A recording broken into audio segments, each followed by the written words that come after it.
சென்னை பேராயர் பால் பிரான்சிஸ் ரவிச்சந்திரனை சந்தித்து சைதாப்பேட்டை தொகுதி வேட்பாளரும் அமைச்சருமான மா சுப்பிரமணியன், மாதவரம் சுதர்சனம், பெரம்பூர் வேட்பாளர் ஆர்.டி. சேகர், மயிலை தா. வேலு, தியாகராய நகர் வேட்பாளர் ராஜா அன்பழகன் மற்றும் ஆர்.கே. நகர் வேட்பாளர் எபினேசர் ஆகியோர் ஆதரவு திரட்டினர்.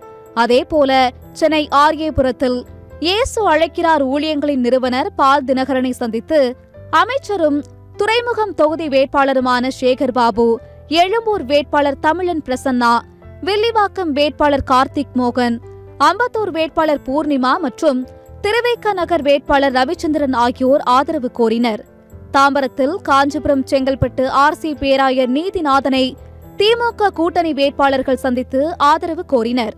இதில் ஆலந்தூர் தொகுதி வேட்பாளரும் அமைச்சருமான தாமோ அன்பரசன், தாம்பரம் வேட்பாளர் கிருத்திகா தேவி, பல்லாவரம் வேட்பாளர் முருகேசன், ஸ்ரீபெரும்புத்தூர் வேட்பாளர் செல்வ பெருந்தகை, திருப்போரூர் வேட்பாளர் பன்னீர்தாஸ், செங்கல்பட்டு வேட்பாளர் கார்த்திக் தண்டபாணி ஆகியோர் பங்கேற்றனர்.